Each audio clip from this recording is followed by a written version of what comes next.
Welcome to the March or Die podcast. Thank you for listening and or watching today. Really appreciate it. And I trust that this will be a help to you, if not a help, maybe an encouragement in very troubling times. Today we're going to discuss a topic that I think sometimes we overlook and sometimes fail to understand just how important it really is. That topic, it's going to sound really simple when I say it, but stick with me. The topic that we're going to discuss today is the truth. In fact, if I could title this episode, I would title it this way: Love the Truth. Love the truth. There is in our society, in our culture, in our country right now, a lack of love for the truth. We're going to talk about that, but again, before we jump into it, thank you for watching, thank you for listening, and if you have not yet, wherever it is you're receiving this from, go ahead and subscribe there. I do my best to get new episodes out every week, and I'd love for you to get those as soon as I push them out, and you'll only have that happen to you. You'll only be able to get those right away if you subscribe. So please go ahead and subscribe, and that would be fantastic. All right, we'll jump into this. Love the truth. Love the truth. Now remember, and if you've listened to other episodes, you know that our theme throughout this podcast is understanding how to move forward when it feels like our world is falling apart. How do we move forward when it feels like our world is falling apart? We encounter the various battles of life and the difficulties and trials and the overwhelming struggles of life. All of us go through these to one extent or another. All of us do. The question is, how, when we find ourselves in those battles, do we continue to move forward? And we've talked through a number of things, and again, I hope all of those are helpful to you. And as you continue to listen and receive those things, they begin to put together the whole picture. We need all of them to really move forward. But again, as I've said, and as I'll end even today, when we find ourselves in these situations of life that are overwhelming, we only have two choices. We can march forward, putting one foot in front of the other, getting to where we need to go. We can march, or we can stay where we are and die.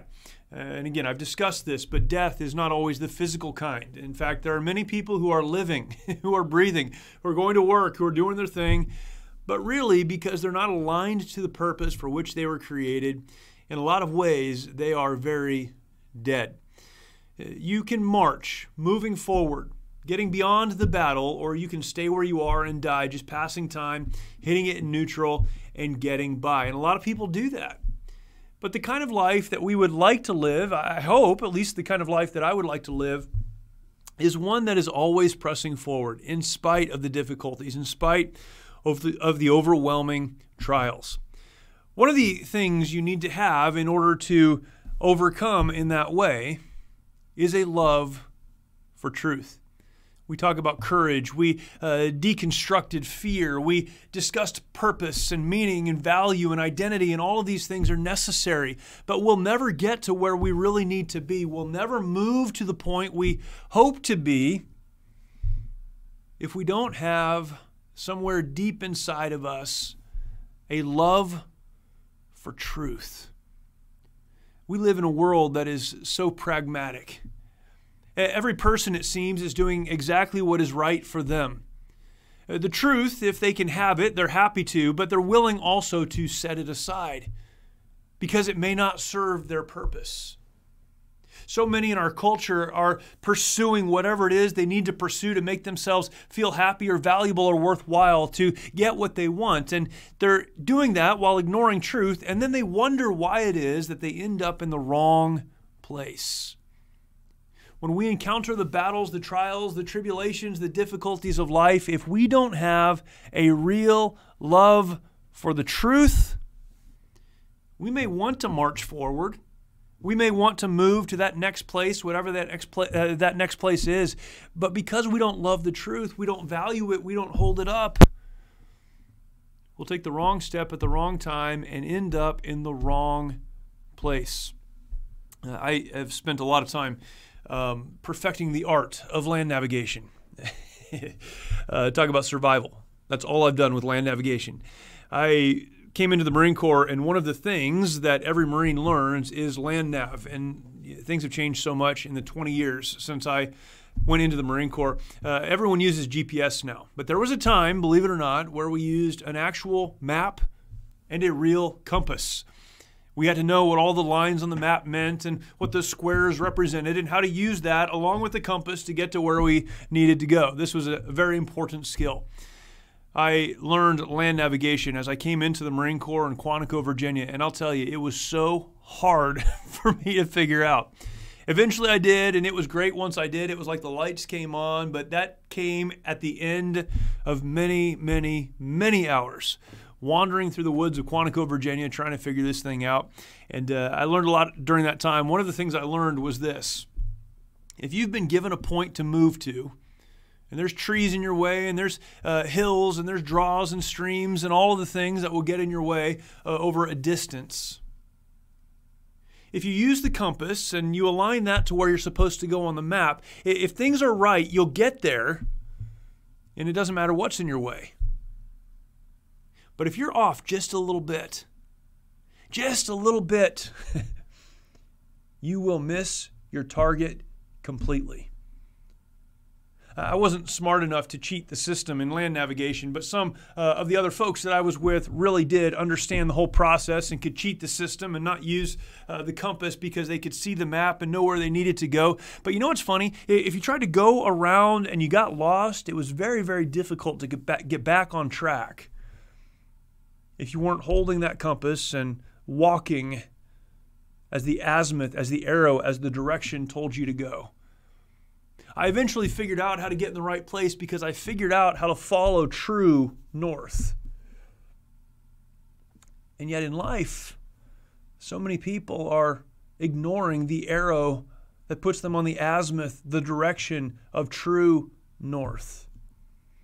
I don't know how to stress this any more strongly, but we're living at a time, and we're in a political season right now where everyone has their own truth, and yet none of it is actual truth. And because of that, we're in bondage to what is pragmatic, what applies to us. And when we get lost, we have no ability to get back on track. Is it any wonder we're losing the battles of life? But we are. John chapter 8, verse 31, Jesus was speaking. He said to the Jews which believed on him, "If you continue in my word, then are you my disciples indeed, and you shall know the truth, and the truth shall make you free." So many people look at truth as bondage. But really the truth is the knife that allows us to cut through all the noise and the confusion and the chaos. It is the thing that guides us forward through the battle. Truth really is the thing that sets us free. This is a quick one today. I don't want to spend a lot of time on this because it seems so self-evident to me. But I want to encourage you to love the truth. How do you do that? I think you do that by understanding first that eternal truth comes from an eternal God.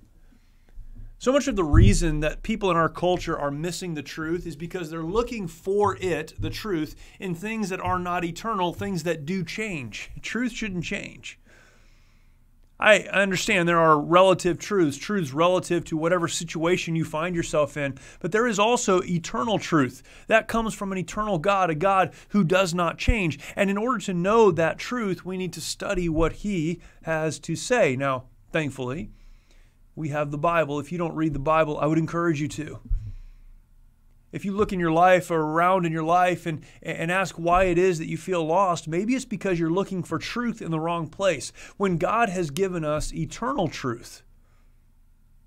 The true north, as stated by Him who will not change, that can carry us forward. Loving the truth begins with loving eternal truth.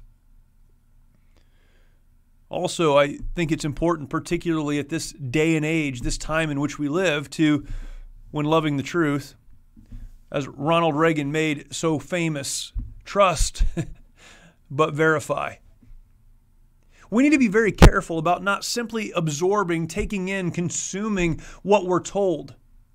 The headlines, whether it's on network news or through social media, through the newspapers or the apps, we are given so much information. And although we don't always need to be cynical about everything we read or hear or is told to us, we need to trust but verify.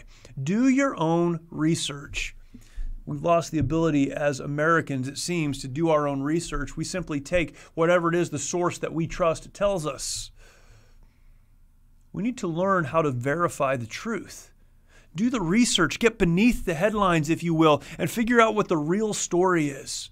Cross-reference, ask questions, be curious, seek to know, because it is the truth that will set you free, the truth that will carry you forward. Search for eternal truth. Trust but verify.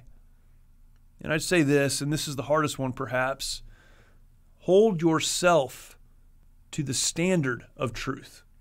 Hold yourself to the standard of truth. Truth in your life should be a non-negotiable. Now, I'm not saying that you blow up everybody who isn't truthful with you. That's not what I'm saying. I believe in extending grace. Truth, as it relates to relationships, is a different conversation. Because there needs to be grace and there needs to be trust, and trust is built over time. We could talk a lot about that in our relationships. Trust is necessary. Truth is necessary, even in the context of relationships. But I do believe that you need to hold yourself to the standard, the higher standard of truth. Don't allow yourself to operate in the gray areas of life. Don't allow yourself to do that which is expedient, even if it may not be entirely truthful. Hold the truth. Be the truth. Love the truth. Hold yourself to a standard of truth. Taking what you have received and verifying whether or not it's true. Measuring everything against the eternal truth of God. And moving forward. Even when the battles rage. Look, I know we're in a weird time, but I think every time is weird. We're certainly in an overwhelming time. We are, without question, in a time with more information than we've ever had available at any time in the past. And in order to overcome in the battles of life, when we are inundated with other people's truth, so-called, the only way we'll ever be able to move forward to find victory in the battle is to love the truth. Do you love the truth? Moving forward demands it. And if you do, you will find your place wherever it is that God is taking you. Love the truth. And always remember, when the bullets are flying, you only have two choices. You can march or you can die. But thankfully, you get to decide.